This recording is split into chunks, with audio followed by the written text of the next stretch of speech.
Welcome to this episode of Rooted Recovery Stories. I'm Patrick Custer, your host, and so excited for you all to be joining us today with our special guest all the way from New York City, CEO and founder of Release Recovery. You might recognize him from The Bachelorette, but today he is using his platform for things so much more virtuous and helping to save lives, raise awareness, and create change across our country and probably the world. Zac Clark, welcome to the show. What's up, Patrick? That was a very nice introduction. I appreciate it. Yeah, it's truthful. Thank you. I want to kick things off for those who, because I feel like, people always from the get-go, if they recognize you and haven't necessarily don't know a lot about recovery or what they know of you was from The Bachelorette. I don't want to go deep into that, but I would like to know, how have you, what is your position on when you got a platform, fame? When you get that, you have to do something with it. And I feel like you've been a very responsible, as I've watched you, person and thoughtful about what you do and how you use that. Where does your heart kind of come from with that direction? Yeah. I mean, it's a great question. It's one that I get asked a lot, and it was nothing that I ever thought would happen, obviously, right? It was the middle of COVID, and somehow I ended up on the show, and coming off of the show, I didn't know. I didn't know what to expect. I didn't know that I would have this platform. And for me, I just tried to stay true to myself. And the way I kind of thought about it was, whether I had 100 followers or 100,000 followers or whatever it is, I'm going to talk about what I want to talk about, because that's important. And if I close my eyes and I have 100 followers and there's 100 people listening to me, I want them to hear the same message than if there's 100,000. And so I kind of made a promise to myself, right? That I would continue to lean into the things that are important to me. And ultimately, for someone who's in recovery, one of the things we hear a lot in our journey is, keep your recovery the most important thing and everything else will work out. And so if I take that mentality into a platform or public speaking or how I operate in the world, it's never let me down. And so it was a pretty simple formula. There were definitely moments of like, what the hell is happening here? Yeah. And the thing that I've had to really watch for, and we were talking a little bit before we got started here, is this idea that whenever I put something out, whether it's a post on fentanyl or my own recovery or someone else's recovery or even this podcast, right? Like, I'm sure there'll be some social media around this. There is a wave of people that come in and either want help or want to share their story, and it's heavy. And so I've had to do a lot of work on myself around how to pick my spots, how to respond. And that was really challenging at first, especially when it was kind of like the height of eyes on me, because I didn't know what to do with that. And I felt this need to stay up every night and write back every single person, because this responsibility that we have as people in recovery to help the next person who needs it or wants it. So it was crazy. Yeah. How'd you temper that? Because clearly, like, you can't keep that going forever. Well, you said you were staying up, and responding and doing all the things, like, well, you can have other people do it for you. And it's still authentic and it's still real and it's still, so there's a system now of navigating the messages that come in, and I'm still in there, but just for me and my own mental health, I can't possibly. Doing something like this is going to be a lot more helpful and touch a lot more people. And so I try to do these things when I can. Wonderful. Well, I'm sure glad that you do. Yeah. Yeah. Thanks. It's been. And you as well. I mean, like, we're in this thing together, like, we need each other. Absolutely. And I couldn't be more happy. Yeah. I'm so excited to dive into your story, because we have some parallels more than I feel like, I have not been on a reality TV show. I don't know that I'll. You could be. I mean, be careful what you wish for. Oh, I don't know. So, but other than that, we got some similarities and more than really probably anybody else that I talked to. So, I want to get to it and start from the beginning. Chronological is always the best way to go. When you were young, what was your life like? And what did you want to be when you grew up? My life was charmed. You know, it's interesting. I was talking to my sister last week, and as a result of me being pretty open about my story, I feel like by proximity, my family has gotten more open about the entire story. Mm-hmm. And the best way for me to explain it is if you saw a picture of the Clark family, 20 years ago, you would see, a nice suburban house with mom and dad and the children, and you'd say that's the perfect American family, right? Like they have it all. And when you start to pull back, the layers of the onion, as they say, you see, anorexia, workaholism, drug addiction, mental health, so it's all there. Mm-hmm. And we struggled just like any other family. And I think that's the beauty of family. So on the surface and for the most part, like if my parents listen to this, like I want them to hear that I lived a very blessed and charmed childhood. But there was always this thing inside of me that wanted more. Mm-hmm. And it started, my real kind of, I would say like addiction, if you will, or love was sports. So like you asked what I wanted to be when I grew up, I wanted to be a professional baseball player. Yeah. And I threw myself into football, basketball, baseball. And that was so much of my life. And as I moved through life, that kind of became my front for what was really going on. So the things that you mentioned as far as what were going on in your household, were you aware that those things, like were they overt inside the house, but just outside they weren't being talked about? I don't think I was so aware. Yeah. I don't think I was so aware. As a child, I want to believe that everything's perfect. Right.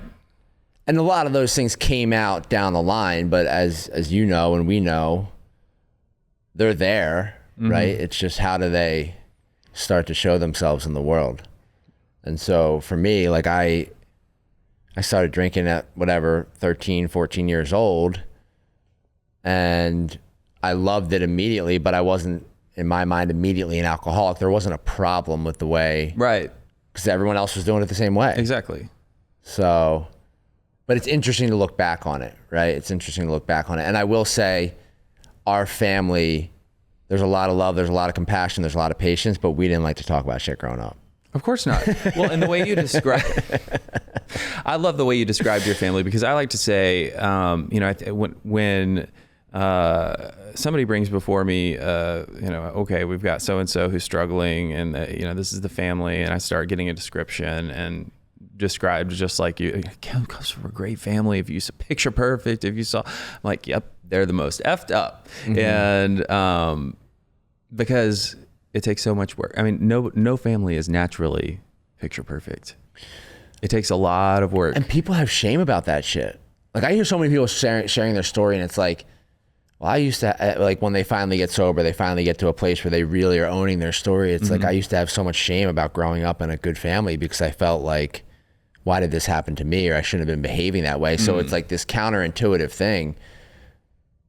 But I've gotten just very comfortable with who I am and where I come from because it doesn't really matter, Yeah. Yeah. Well, and one of the reasons why I asked you about whether or not you knew, because we, coming from a dysfunctional family system, I think it's so important to weave that thread and talk about, like, I know now hindsight's 20/20, especially once we do work, but,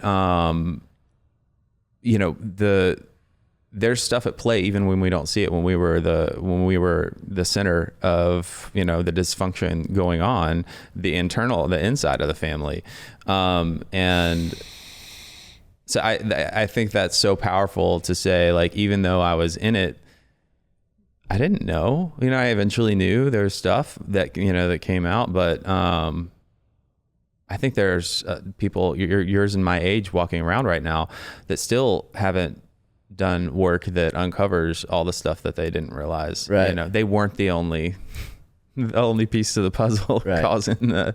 Well, I think it's confusing, right? Because like my old man worked his ass off, and all he wanted, like my dad grew up on a farm with nothing, and all he wanted to do was create a better life for his kids and his kids' kids.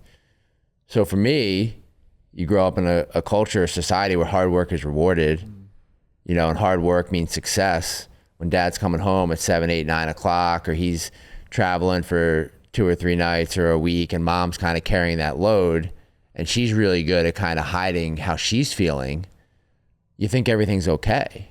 Yeah. But I have a lot of compassion, and my parents are still married and they love each other. They're my best friends, so it's all good. But in the moment as a child, I think you feel it and you don't want to believe it, that all mom wants is a hug and for dad to be here a little bit more. It's like, yeah. That's a great way of putting it. Yeah, and I love watching on your social media just the love and the relationship that you have with your parents. One of the beautiful gifts of what we get when we go through the healing process of taking care of ourselves and coming to authenticity and recovery. Yeah.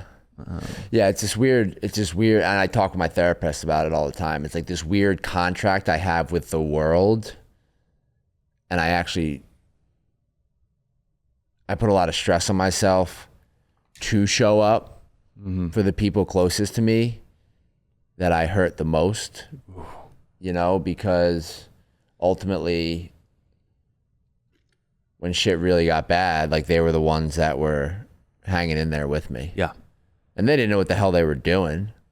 They just knew how to love. And that's a lot of times what I say to families that come to me, like, there's no playbook on this. Like there's some things we can tell you that might be helpful, but at the end of the day, you're going to have to hang in there and hope for that moment of clarity or willingness. Yeah. So moving forward from the timeline a little bit, when did things start to become problematic for you? I mean, so I'm still best friends with the guys like I went to high school with. They're my best friends in life, which is another gift of my relationship with them. Looks completely different, but they're my best friends, right? And so whenever I'm asked this question, I immediately get this feeling of like, it's a lot of fun for a minute. Yeah. I mean, it was a lot of fun. I mean, and so like in high school, I kind of paint the picture of it was like this dazed and confused experience where, we would go out to the woods and we would have keg parties and we'd have the fire going and doing shotguns and running from cops and all that stuff. And so in the moment, like, was there a problem? If you hold me up against any other high schooler in the country, probably. Like, it probably wasn't normal behavior, but it was a blast. Right. So like as a kid, I was going to lean into what was fun. Sure. But even then, I think I knew that I would get, like a 12-pack of Natty Light and a flask of Captain Morgan, and I would hold it very close to myself and I wouldn't share. Whereas like my other friends were kind of like, each having a couple beers here and there. And so I can relate there. Yeah. Do you ever catch yourself getting upset when you'd go to like a party or a function? Well, not a party. There's always alcohol at a party. Yeah. But I mean, you like go to something where people are involved and they didn't have the like right amount of alcohol that like you thought it should be there. Right. I remember having some resentments at people for that. Like, I'm gonna need to go down to the store. Yeah, like, what's going on here? You didn't prepare appropriately here. Right. Yeah. Of course. Of course. Oh man. There was never enough. I mean, there was never enough. Right. But I didn't know that for many years. Did it get in the way of like your school or like, because I mean, I know a bit of what we're going to get into when the big problems came. Yeah. But before that, was it starting to cause you to stumble, or was it just basically high risk behavior that could have put you in danger? I don't think as a kid, like going back, and it's interesting that I'm threading this needle now, but like, I don't think that as a kid I wanted to feel. Like, I just wanted to have fun. So the drinking, the bong hits, the crazy behavior in high school, like whatever I was doing, I don't think I wanted to feel, so I wouldn't say that I stumbled because of it, but I oftentimes, and more in college, like, because I played baseball in college, I oftentimes ask myself, if I didn't drink or if partying was not the number one priority, what would have happened? Yeah. And that's a lot of the fear that I think we live in when we get sober, which is what could have been. Sure. And, there was like the petty arrest here and the... So petty. Whatever, yeah. Can't fight cops, apparently. Oh, man. I feel like there's a good story there. Well, there is. The story is amazing, actually. Those same friends that I'm still... So my parents thought it would be a good idea. So my brother, for years, worked on South Street in Philadelphia, which is Broadway light, all right? We're in Nashville. It's just one of these strips of just bars where it's insanity. So for my 21st birthday, my parents thought it would be a good idea to get a party bus and throw all of my friends on it and go to an open bar at the bar where my brother was working. Naturally. We were not all 21. I'm sure there were people that were 19 there. Yeah. And it was fun until it wasn't fun. We drank our asses off for whatever. You throw a bunch of 21-year-olds to an open bar, you're signing up for disaster. And when the bar let out, somehow cops and fights, and I think 4 or 5 of my friends that night ended up in the jail cell. I did not. What? Because I was blacked out and I was probably stumbling around somewhere, and woke up in my hotel room the next morning and I had all these text messages and messages on my phone about everyone that had been arrested. And I said, I slept great. So you didn't go to jail. You didn't fight. No, I did later on, but that night particularly, when my friends decided to fight Philadelphia police, there was definitely some arrest. Isn't it crazy when we talk about our war stories and, to people that are, normies, we share the parts that like, I was arrested. What was it for? You share the things and it's like, but there was all this other stuff that I should have gotten arrested for. If you really saw, the stories could go on and on forever. Yeah. And they're so normal to us. Right. Yeah. They're fun for us to relate to because it's in our past and we're able to laugh at them in an odd way. That's a bit, for me, however many years, 12 years into this thing being so like, I don't take myself too seriously. Yeah. You got to laugh about it. 100%. So, okay. So you're having fun, hanging out with your friends, having a good old time, making memories, having interactions with cops. Time moves forward. What transpired next that was a huge... Yeah. So, look, for me, I think when I really look at it, high school and college was kind of your classic high school and college experience. I don't know how else to put it. I think in college I probably started to experiment a little bit more, found cocaine, found Adderall, found whatever it was that was keeping me up and allowing me to drink more, you know, like, so. Me too. And, right. Yeah. And it's incredible.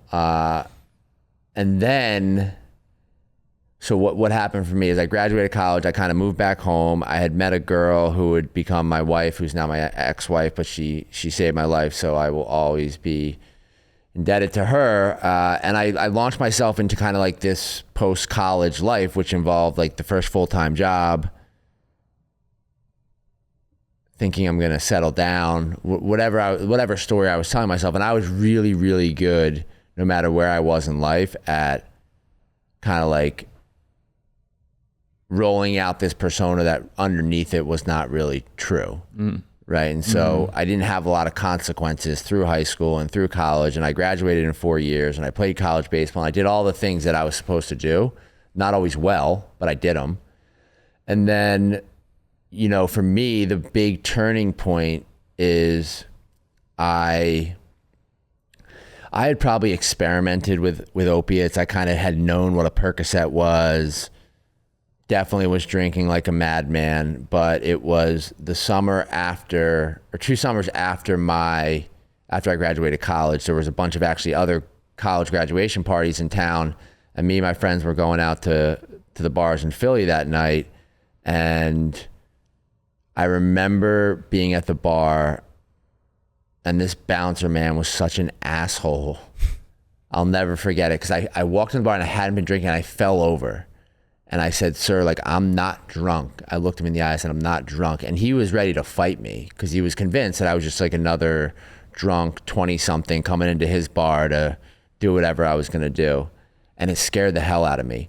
So the next morning I woke up, I went home, I left all my friends, I went home, I went to my parents' house, I fell asleep, I woke up the next morning, and this is where kind of you start to recognize that the drinking is a little bit of a problem, because I went downstairs and I told my parents, there's something wrong with me. Like, you're just hungover, right? So the story was, I was drunk, I was hungover, don't worry about it, shake it off. Was that the first symptom that you ever noticed? I think there had been some stuff. Yeah. But it was the first time I really was scared. Sure. Okay. And so that weekend I was supposed to go to the Jersey Shore, which is where everyone kind of goes to hang out and party with all my buddies. And I was packing. With Snooki and JWoww. No, not that Jersey Shore. No. South Jersey Shore, which is completely different than North Jersey Shore. Okay. And they're all great. The Jersey Shore is great. If you haven't been, I highly recommend it. I still spend my summers there.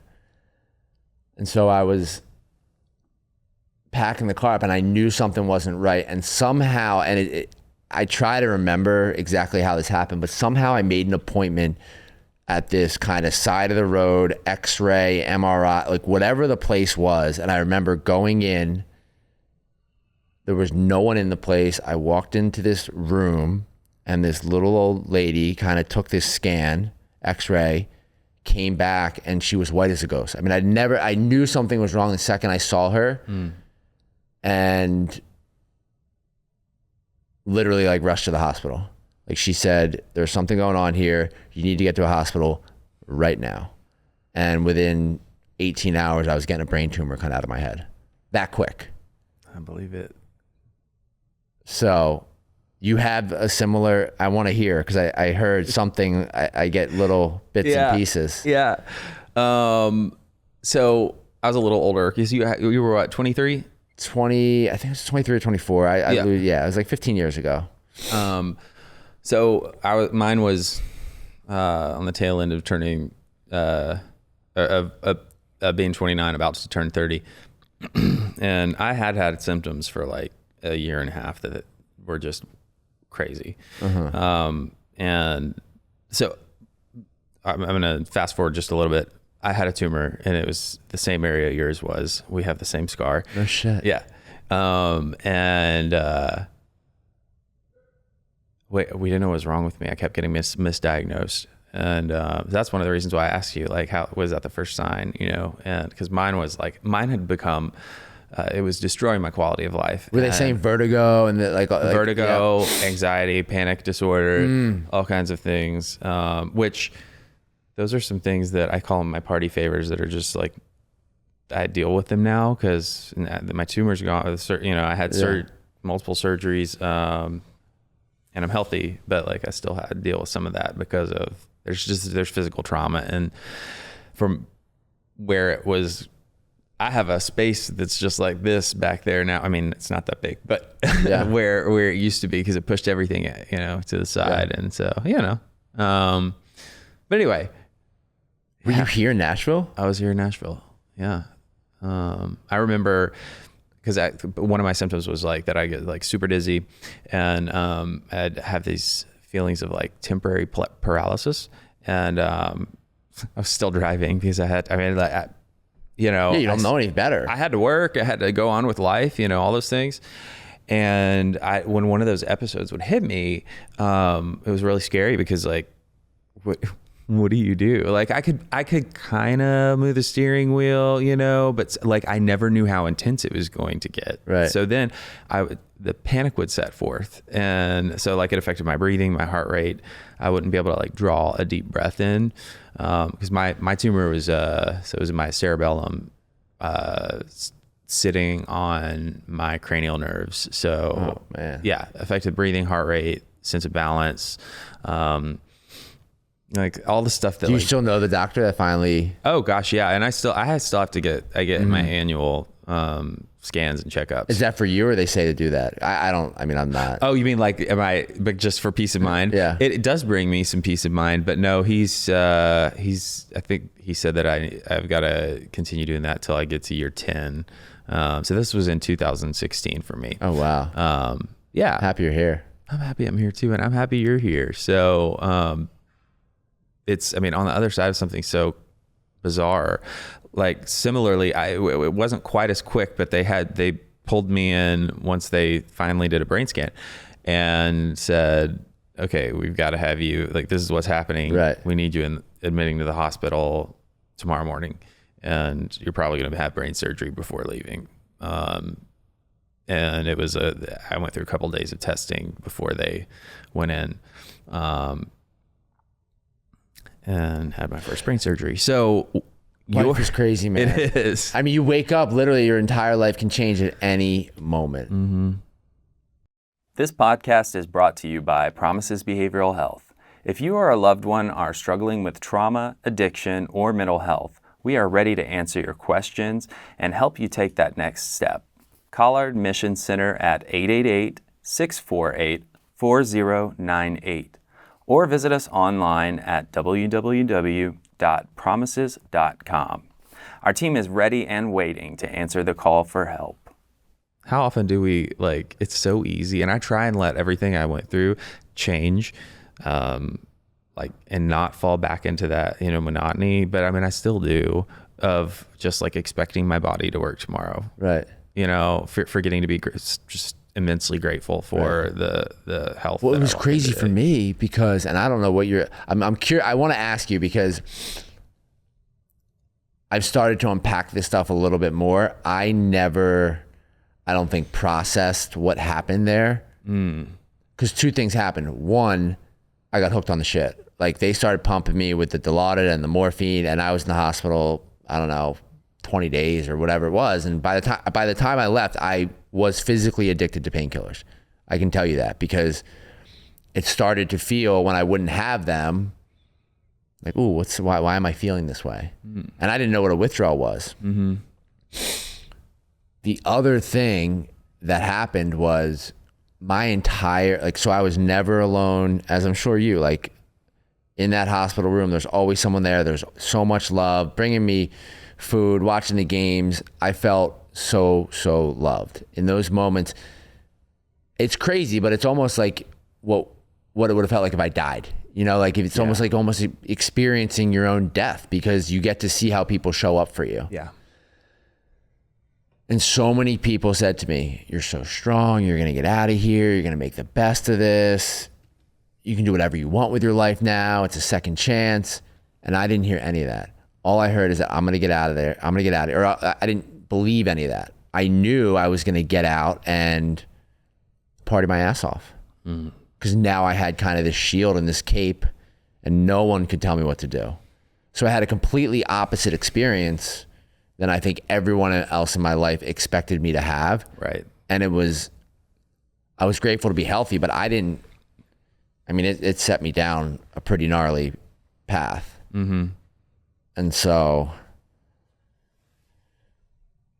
it's just, I'm did you, when you got out, were you super excited or did you go dark or? Oh man. Well, mine wasn't quite as quick. I had pretty much lived in and out of the ICU for the better part of 6 months. Oh, damn. Because they successfully removed my tumor on my initial surgery, but I had secondary problems that happened over and over, so many different ones. Probably the most severe of which was I got MRSA in my head that almost made it through the blood-brain barrier 2 or 3 times. So I had to have emergency surgeries where they opened my head back up to what they call, I can't remember the term they use, but they literally go in and scour the inside of your head to try and get all of the infection out. So it was very scary. And because of the type of infection that was and how dangerous when you've got the lining of your brain that has not healed yet, and probably the worst type of infection you could have that's an unknown areas right around it. So I was basically like my experience, the first surgery, yes, was like what I have pictures of people coming and everybody was around me, yes, all these things. Subsequently, it was, what do you call it? Hazmat suits. I was only able to have, my partner at the time and my parents, and they would come for about an hour a day. It was dark. It was really dark. Oh. They would come as much as they could, but it was, I don't know. I watched hope drain from their eyes. I never thought I would do that. I never thought I would see that. My parents are huge people of faith. So, it was hard because they were always my pillars, and it taught me something too, because I've never been more lonely than that period of my life, sitting in the hospital room, when the nurses weren't coming to hang out, they would come and check off their stuff because they had to put all kinds of stuff on before they'd come in the room, Unbelievable. And, but at the end of the day, it was a huge gift because I had to do a lot of reflecting on my life and my priorities and my relationship with God. And stuff that because I got to live, I walked away with a perspective that was just, I couldn't be more. Were you religious prior to that? I grew up very, in a very rigid religious home. Okay. I was already sober when I went through this. Okay. Yes. I was going to ask, yeah. That's huge. I credit the 12 steps for bringing me to a place of true relationship with God. Prior to getting sober and going through the 12-step process, my relationship with God that existed was very much based out of fear and what I inherited from my parents, the do's and don'ts, and a very black and white existence. And so the other thing this I think is interesting, I don't know why this is, everybody's tried to figure this out, we can't. But my worst fear, one of my earliest memories as a kid, was that I was gonna get a brain tumor and die. And it haunted me all up until my diagnosis. It happened. I mean, I didn't die clearly, but but I was able Exhibit to live. One of the greatest things I love talking about when I tell my story is that once, the forever concept, I call it forever concept, when I'm freaking out about can I live this? Can I be 50 and still not drink? All that. I can't imagine. Once I got past that, and I was like, I'm experiencing a life happy, joyous, and free. But there's that looming fear in the background that the 12 steps did not take that fear away from me. Right. It was still there. And I was so scared, thinking, I can do this. I'm going to do it one day at a time, one step at a time, continue on. Hopefully, right? We only have 24 hours. But I don't know. I just don't know that I have faith that if I get the worst news possible that I was always scared of, that I could stay sober through it. So it's interesting to talk to you about the compare and contrast of what your experience was versus mine. Because mine was also my actual drugs of choice were alcohol and uppers. And, I thank God every day for me, for whatever reason, I didn't get the brain tickle from painkillers. Right. Granted, I was on of a lot of them for a long period of time with no break. And so my body did become dependent, and I experienced all the things you're talking about. In sobriety, right? Yeah. In sobriety. And I went into it with all the fears around, how do I maintain sobriety while taking, controlled substance that I have to take and all those things. And checked in with my sponsor, my partner, my parents, had accountability, did all the things. And fortunately, like I had no problems with that. I was stupid though. When when it came time to come off, I was so ready. And I hadn't experimented with any of those at all whatsoever prior. Yeah. But at that time I had worked in the field. I knew I had a head full of knowledge. I knew better. I wasn't thinking clearly. I flushed all my meds and I was like, I'm not doing a taper. Yeah. So classic alcoholic behavior. Like, I'm just going to do this all right now. Right. All or nothing. Yeah. So yeah, I back to you. You go to Well, the one thing I do want to say is it brought something, hearing you talk brought something up to me, because I think, religion, spirituality, right? How does it play a role in anyone's life? And I think for me, in my experience, I grew up Presbyterian. So we would essentially go to church on Christmas and Easter, right? Okay. Cheesters, we would call it. And but my dad was definitely someone who was at the church, but it was never forced on us. Mm-hmm. I always believed in something because we would do our prayers at night. And so I had this belief. I remember in that moment when I had the brain tumor, there was no God there. There was no, it wasn't being talked about. It wasn't being brought into the room. That we weren't praying. There was none of that, which is ironic. And then I get sober and I see that part of this process is prayer, is meditation, is believing. And when people ask me now what my religion is, it's really my recovery. I'll go to different churches and I'm definitely a seeker, but it's ironic that moment, the brain tumor, you would think would bring you closer after a healthy recovery to, something to believe in. And then it really took me getting to a deep, dark place, which started as a result of getting hooked on the crap. Yeah. So one thing that I think is so interesting about and specific about your story is that,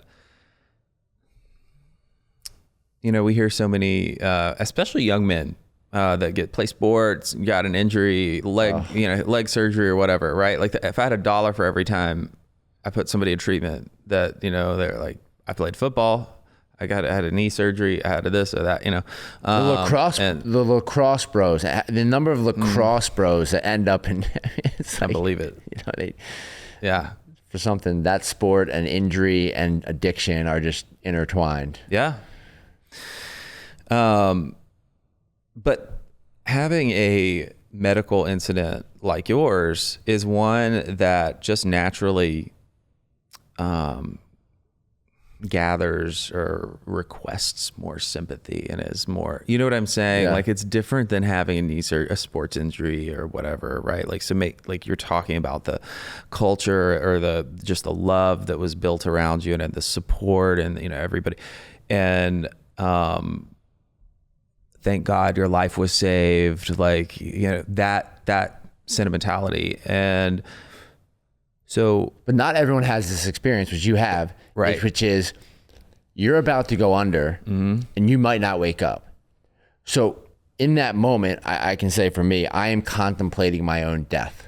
Yeah. And my own death is actually a real possibility because they're going in, they're going to do this surgery and anything can go wrong. And when they open it up, they don't know what they're going to find. Mm-hmm.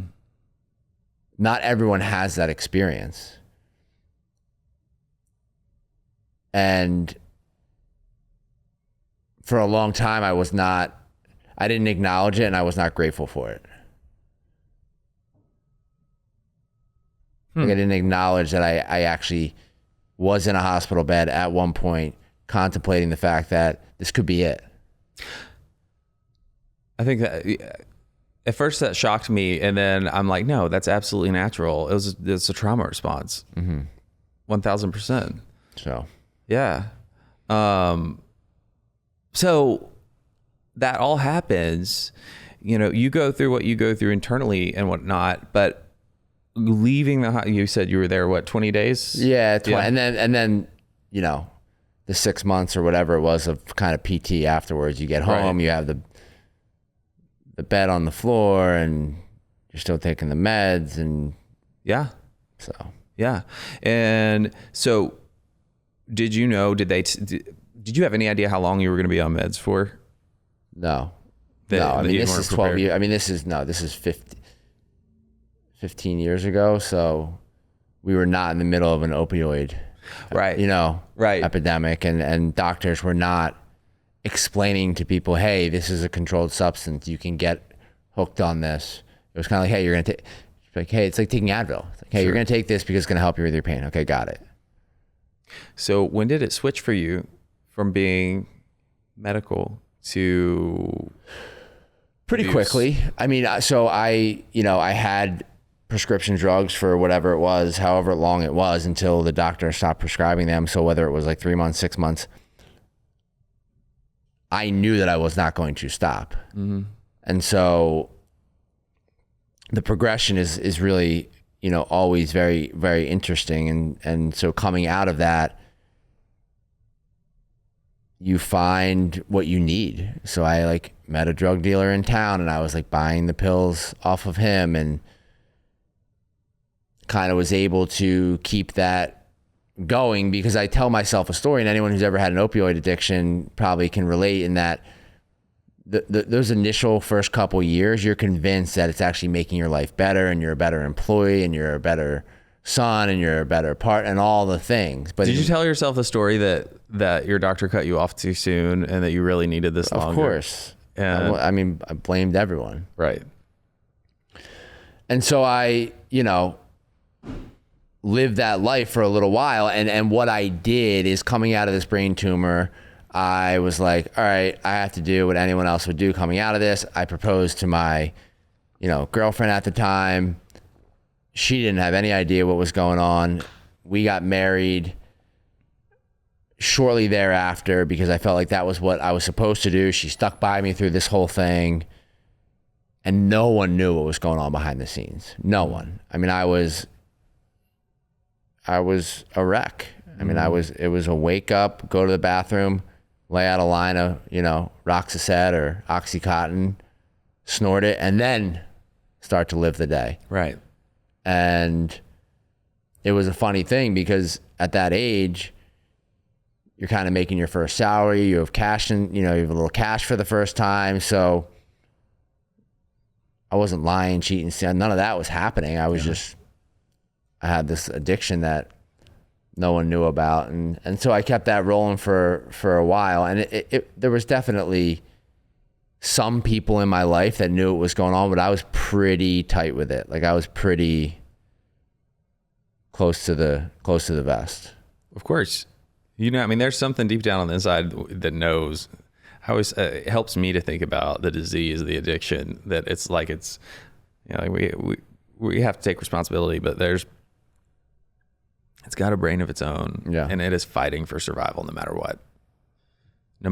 And it knows that if you let people in too close, yep, they're going to get in the way. I was having a blast though. I mean, I didn't see any problem with anything I was doing. When did the problem start? I mean, the problem had started. Right. I mean, the problem had started. So, but the consequences, what was the kind of the quick version of it, or it kind of goes, I get married. I'm hooked when I'm married. I go on a honeymoon. I kind of detox on that honeymoon. The first moment I remember saying, oh my God, I'm a drug addict, is landing back in Philadelphia after getting married and turning my phone back on, having just gotten married, having just gone on my honeymoon, having just promised myself that, this part of my life was behind me. And the first thing I do is send a text message to the drug dealer to say, can I see you in an hour? So I knew in that moment that something was really, really wrong with me. Yeah. Up until that point, I would have told you that I was a functioning, alcoholic. Because I drank my ass off too. I would do whatever was in front of me. And so shortly thereafter, I end up in treatment for the first time. My mom kind of, catches me, and I was gonna say, what was the situation that got your? Did you ask for help, or did your family step in? I never. Both times I went to treatment. I went to treatment twice, and both times I never asked for help. It was kind of like a, intervention per se, or my second one was really an intervention from God, I believe. So the first time, basically what would happen is my mom and wife were out having drinks, and one of my friends went up to them and said, Zach's doing drugs. What are you talking about? He's doing drugs. We know he is. It's a problem. So they proceeded to come home to the house, and I was like sitting on the couch watching TV or whatever, and I was like, Mom, what are you doing here? It's the house that me and my wife are living in. She said, we know everything. You need to get help. And I don't know what happened there, but I ended up getting in my car and driving and driving myself to treatment. It was insane. I had seen a billboard on the side of the road, insanity, and checked myself into a treatment center and stayed for 28 days. And, the thing I can say about that experience is it was probably the same experience that a lot of people in treatment for their first time have, which is, I thought I believed I was there to get sober. I thought I believed that I really wanted to get well. I didn't really acknowledge that this was going to be a lot more work than I thought it was going to be. I was group leader, and my sports and leadership instinct kicked in. So I was running the groups and Mr. Rehab, and I thought they were going to put this shit on my resume or something. And so I get out of there after 28 days, and I last, a week or whatever it was. Wow. No aftercare plan, no nothing coming out of there. And so you didn't have one, or you just didn't follow it? I mean, I probably had a piece of paper that said, go see a therapist and go to AA meetings, and, but I can do this on my own. Sure. And the one thing that happened in that treatment episode is my wife, my ex-wife, who was a saint, we did this family workshop, and we signed a contract that basically said if I was to relapse, she was gone. And that was the boundary she was setting. I know now how strong she really was, because I see so many families sign similar contracts and then break them. Yeah. But she stuck to it. So she caught me. And this is just how crazy substance use disorder is. I had never even really considered heroin in my life. And so in treatment, I kind of learned about it. There was a couple guys in there. It was their drug of choice. So I got out of, whenever I relapsed, I woke up one morning, I went to the liquor store, I bought a big cheap flask of vodka, drank it down in probably 2 gulps, was fired up, and then got in my car and drove into Camden, New Jersey, which is historically a place where you can go to the streets and get drugs. And I found heroin. Just like that, literally the first time I drank. And I didn't even do it. I put it in my car. I brought it back home. I sobered up. I had dinner with my wife. I said goodnight to her. Then I went to go get the heroin to do it. And I brought it inside, and she came down because she heard the car or whatever. I said, what the hell are you doing? I started crying. I'm doing drugs. Okay, you're out of here. And so from that moment, that was probably January of 11. So from January of 11 to August of 11, it was a full throttle bender of just unbelievable drug use. And did everybody know at that point? Had she told your family? I don't even know. I mean, you'd have to ask someone else, because I don't even think I knew what was going on. It just, and it progressed. Just the pills weren't strong enough, the booze wasn't strong enough. And by the end, I'm, shooting heroin, smoking crack, all the things, and so lonely. And then in August, I ended up back in treatment again. What happened to get you there? So that's the story that I'll tell over and over, which is, this woman, Rhonda Jackson, saved my life. So basically the story goes is I was arrested. I was thrown into jail. I woke up in jail. They basically offered me a phone call. I said, I'm not calling anyone. Just let me out of here. I eventually get out. I walked back into the Camden where I had been kind of hanging out. At this point, I had no cell phone. I had no connection to anyone. Missing persons report had been filed. And I kind of linger around on the streets for a couple, 2, 3, 4 days. And somehow break into my dad's office at some point, take a cab or an Uber or whatever it was, steal a check, go to this bank, convinced that I'm going to cash this check that I made out to myself from my dad's checkbook for whatever it was, $5,000, with 2 drug dealers outside waiting for me because we were going to go do whatever we were going to do once we had this cash that I knew I was going to get. Right. And the universe had other plans for me. The bank teller saw me. She knew something was wrong. She knew that I needed help. And I always say she had a couple options in that moment. She could have called the cops.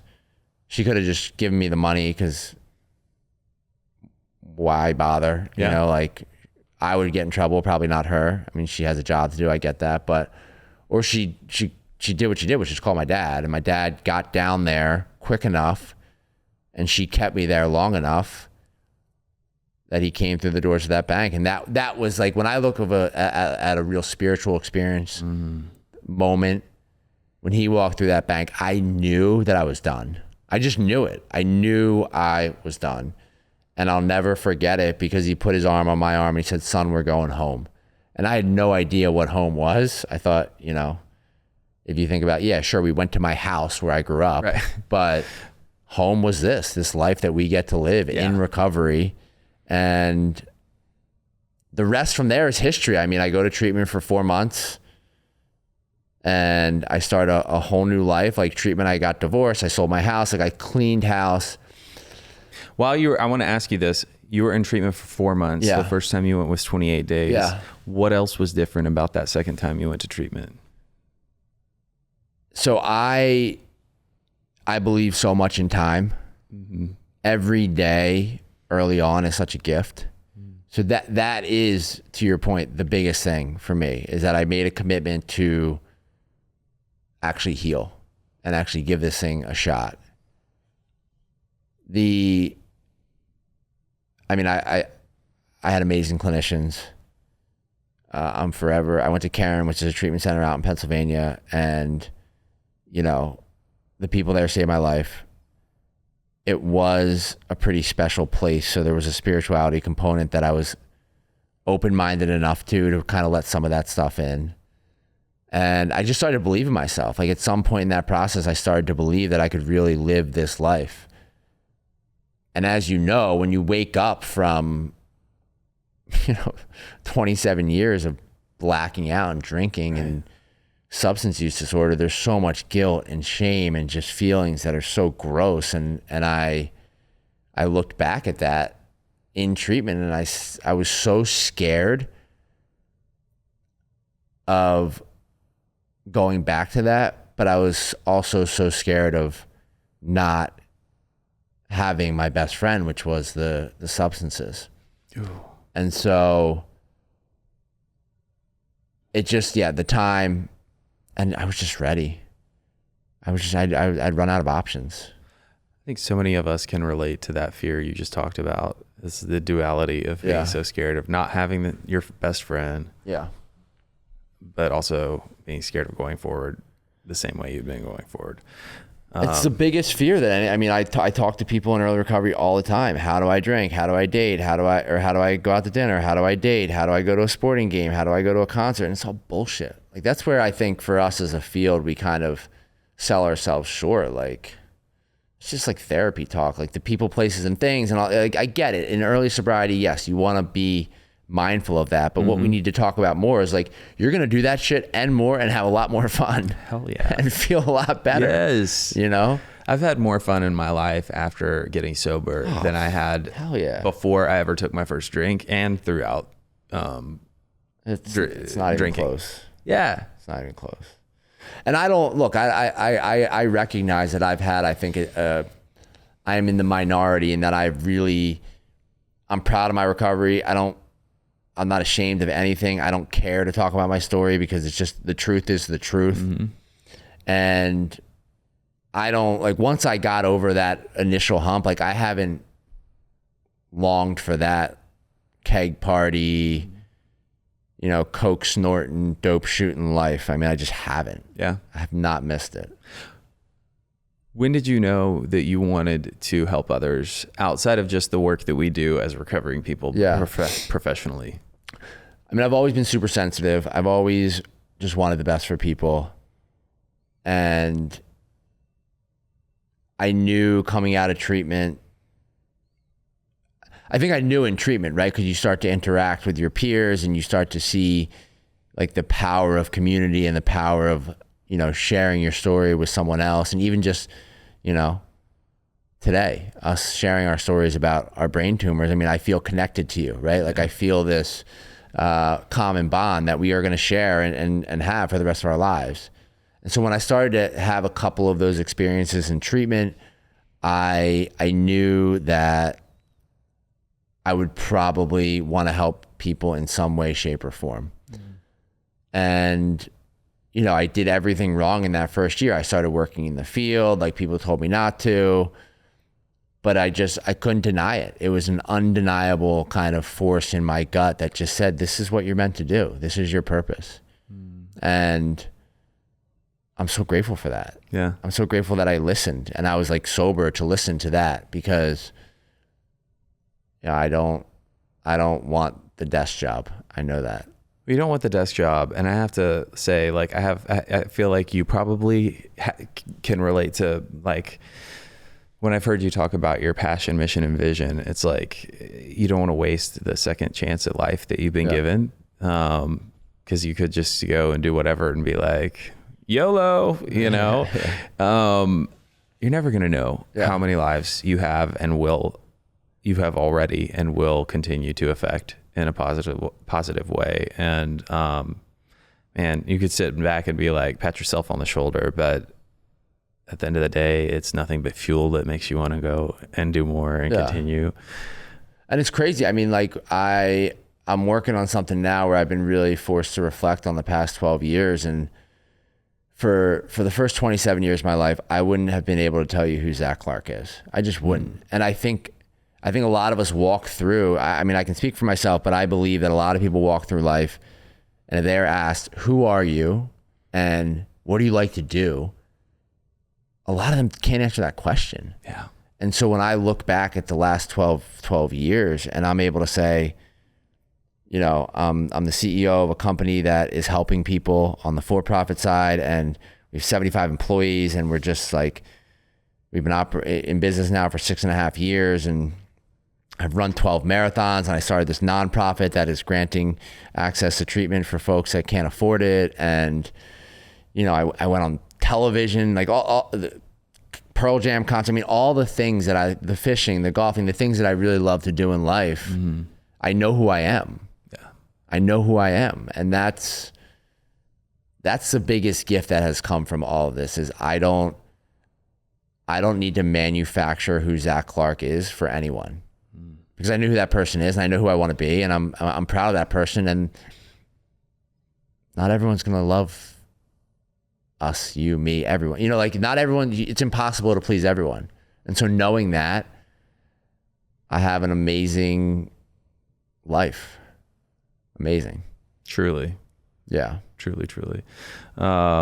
There's something about the excitement too of once you embrace who you are, own your past, love the person that the body you're in, the person you are today, you get to be excited about whatever the heck is coming around the corner tomorrow. But when all that other stuff is holding you back and you don't know, the future's scary. Right.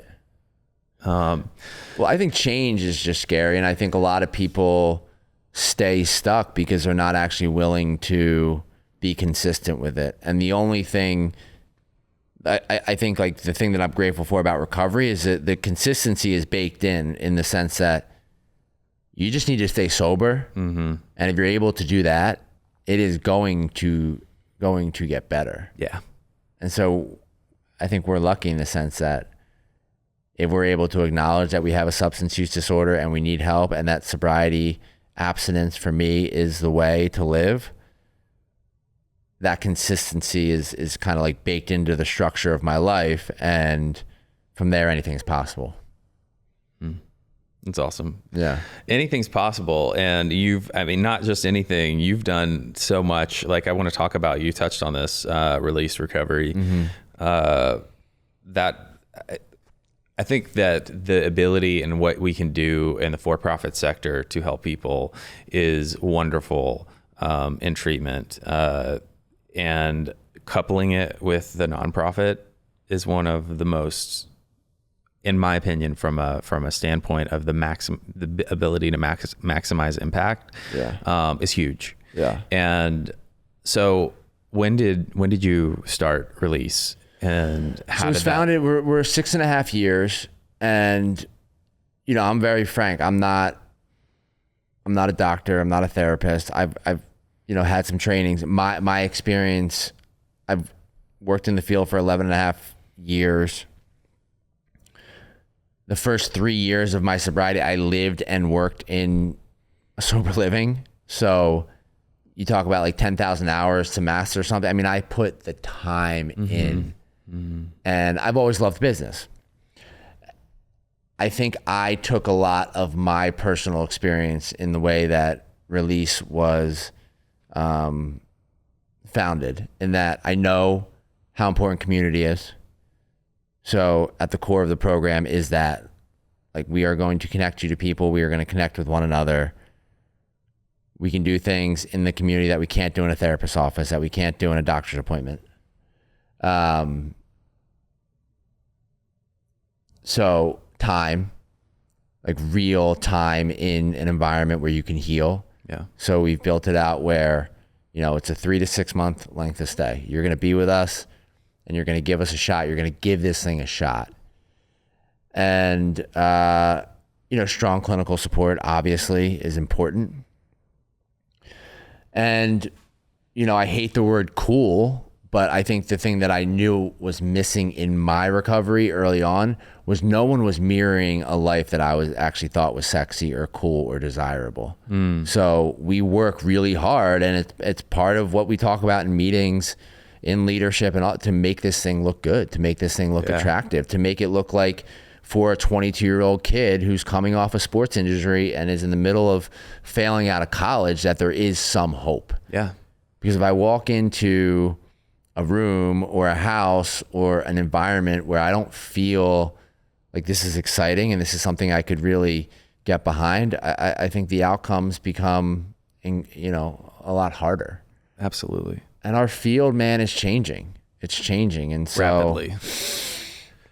So what can you describe a little bit about what you offer at Release? What does that look like? Yeah, it's evolved. I mean, look, obviously it's evolved. And we started with, we bought a house in Westchester, New York, which is about 45 minutes north of the city, and opened, a highly structured, kind of high-end 17-bed transitional living program. That was the original Release recovery. And we fought the town, and they didn't want us there, and all this stuff. It has grown into, so we have 64 beds, similar, like these highly structured, kind of high end. I hate to even call it sober living because it's so much more than that, but it's just what it is. Throughout New York City and Westchester. So we have 5 properties, and we just recently opened our first clinic up in Westchester and Purchase, which has been huge. So we were able to hire a chief medical officer and really starting to bring some higher level sophistication to the services that we're offering. So I'm excited, man. Like, I've been rejuvenated recently. I have big plans. I'm a big thinker. I'm not stopping. And so there is a vision here that, with folks like you, we're going to change the way the world sees recovery. And really, for me, like, we're just seeing it more and more where people are coming in and they're resistant to 12-step, or they're resistant to whatever it is. And, I have my story and how I stay sober on a daily basis, which sounds like it's similar to yours, but how do we treat the whole body? Yeah. How do we talk about nutrition and heal the family and give these folks something to be excited about? So the Release, I mean, it's my whole life. I mean, I don't stop. It's the best. It's beautiful. I want to circle back because you touched on this, but a little bit. But you talked about what you wanted to do when you grew up was be in sports. Yeah. So what are you doing in that realm? Are you playing any sports? I go to a shitload of Philadelphia sporting events. Yeah. I mean, like, I am an aggressive Philly sports fan. So I live in New York City and I drive to every Eagles game. I'll go to every Phillies playoff game. I have season tickets to the Sixers. Like, I do that drive up and down the turnpike probably 100 times a year. Wow. It's nuts. That's a lot. And I cater my life to kind of take meetings and excuses to be there. But I'm a fan. And I don't know that I'll do this work forever. Like, I've told myself, I kind of I'm 39 now, like 50 will feel good, I think. Mm-hmm. And then I think that's when I would really look to get back into coaching or sports or, cool. Whatever it is, because, my life, it is a lot of talking about this stuff. Right. And it can become really heavy. You got to stay connected to the outside world. Absolutely. So, yeah. Okay. Speaking of the outside world, to end on a little bit more of a light positive than, not that this hasn't all been positive. Yeah. I want to talk a little bit more about the Bachelorette because again, sometimes it's like, that's not who you are, but it is one reason why I got connected to you. You were gifted a platform because of this reality. You know what I mean? And so, yeah, I mean, I get asked about it a lot. I acknowledge, like you say, gifted I acknowledge all of the good that has come from that. Yeah. I think I don't talk about it a whole lot. I haven't really stayed so connected to that world. Obviously, like, I have friends and folks that are near and dear to my heart that'll be lifelong people that I really care about. Everyone I met along I am a people person. And so everyone from the people that worked on the show to the other guys, to like whoever it was, were awesome. And so just the human connection alone was incredible. I'm grateful for it. I mean, I'm grateful for it because, like you said, I wouldn't be sitting in this chair. Like, maybe we would have met through work or whatever it is, but I wouldn't. And I acknowledge that. And so with that, I feel a responsibility to kind of continue to kind of carry our message. Absolutely. Right. And let people know that recovery is possible. And, the thing that I've gotten back the most from the world, like what's been reverberated back to me, is how many people saw me kind of share my story just like I did here. It was the middle of COVID. Everyone was stuck home watching TV, and I was able to share my story in a real, authentic way, because the truth about me is, like, there's only one story, and that's the truth. Right. And so whether the camera's on or not, that's how I'm going to share it.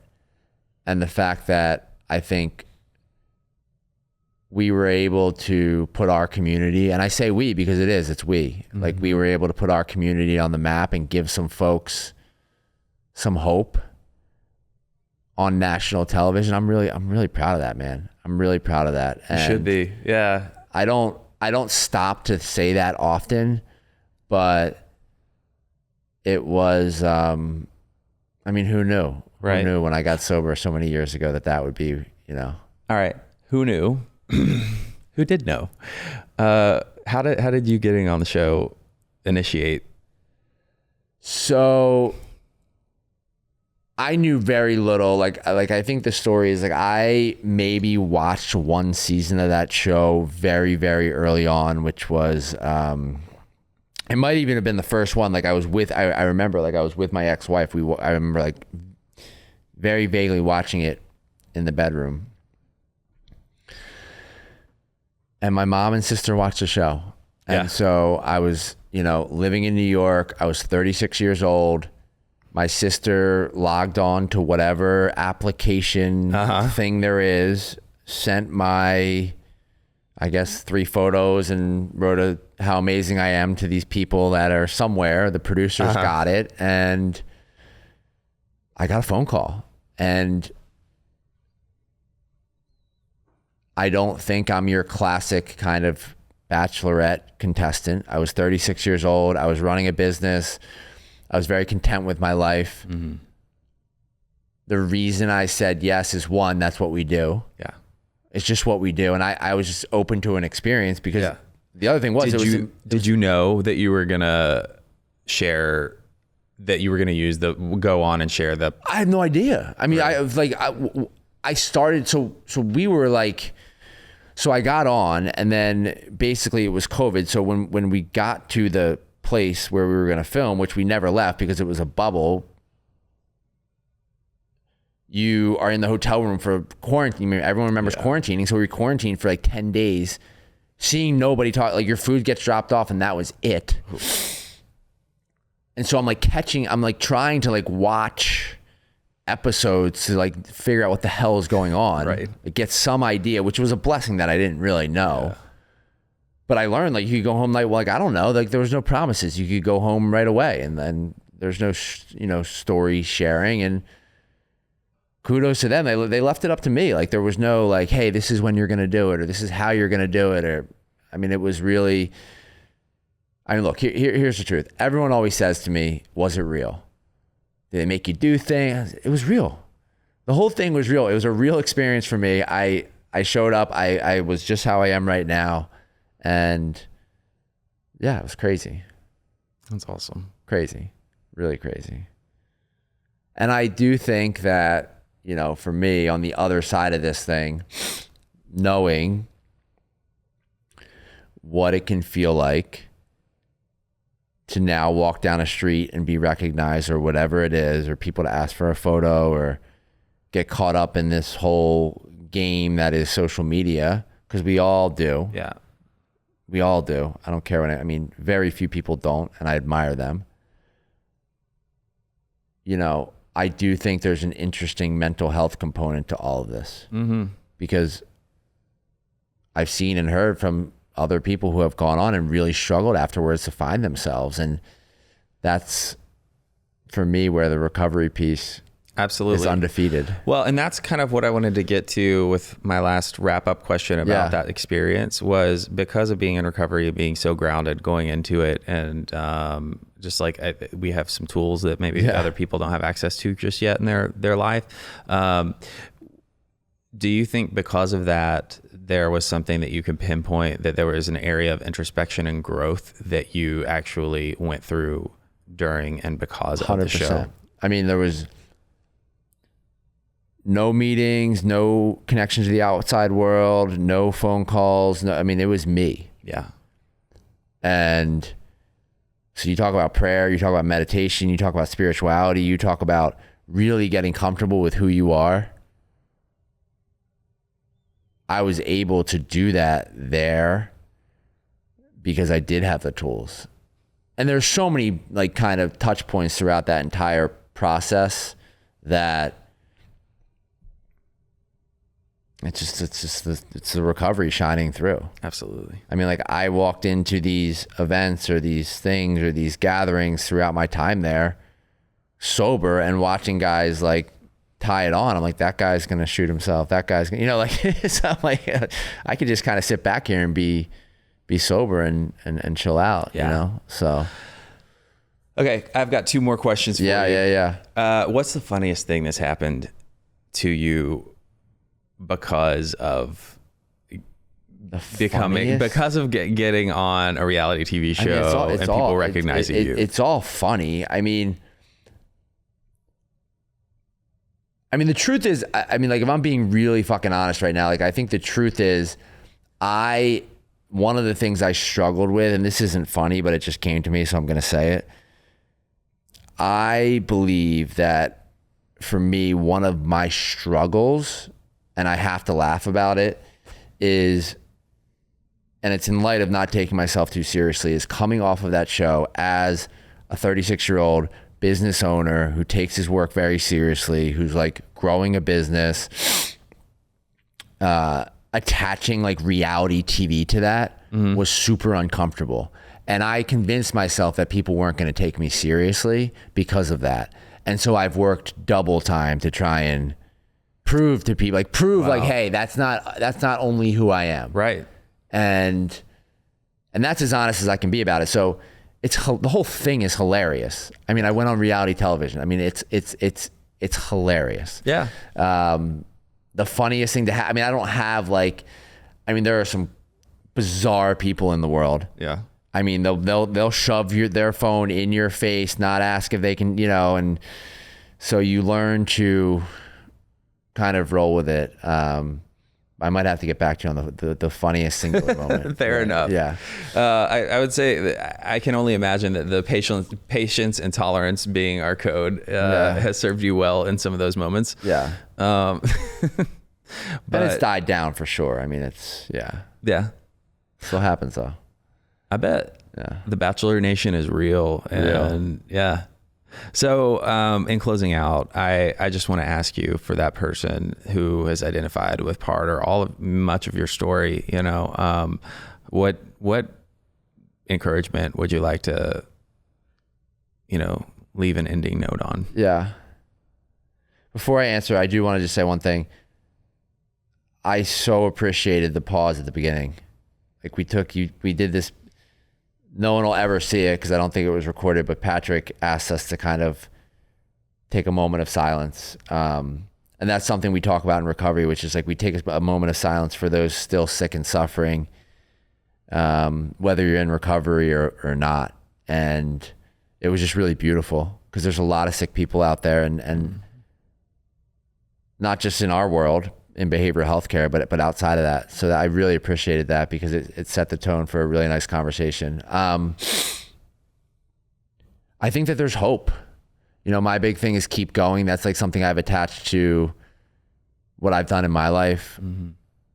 And it can seem very basic and very simple, but at the end of the day, like that's how I got well. I just kept going. I kept going. Good days, bad days. Like it was never as good as it, I guess this is it. Like it's never as bad as it seems, and it's never as good as it seems. It's probably somewhere in the middle. And if you are questioning your relationship with drugs and alcohol, take one step further in looking at that. And I have changed in the way that I have these conversations. I am not forcing anything down anyone's throat. Yeah. If you want help, it's available. You're looking at two guys right here who would be more than willing to talk to you. And that's really it. And once you are in this world, you are going to meet the coolest, funniest, smartest, most intelligent people. So the whole idea that this is like a life punishment is bullshit. Come and hang out with us for a day. So that's right. Oh man. Yeah. I can't thank you enough. I think one of the biggest powers that we have once we get sober is our story. Of course. And it was one of the most meaningful ways that helped create shift and change in my life, and grabbing hold of the recovery principles when I first was trying to get sober. And yours definitely packs a punch. So just thank you so much for continuing to use your platform. Not only being Zac from The Bachelorette, but being so very much more. So very much more. I'm Thanks grateful for having you. me, Patrick. You're doing the same, and shoulder to shoulder, we'll keep doing it. Absolutely. With that, I'm going to close out by reminding each of you that it's never too late to start loving yourself, and you're always only one decision away from a completely different life. This podcast is brought to you by Promises Behavioral Health. If you or a loved one are struggling with trauma, addiction, or mental health, we are ready to answer your questions and help you take that next step. Call our admissions center at 888-648-4098 or visit us online at www.promises.com. Our team is ready and waiting to answer the call for help.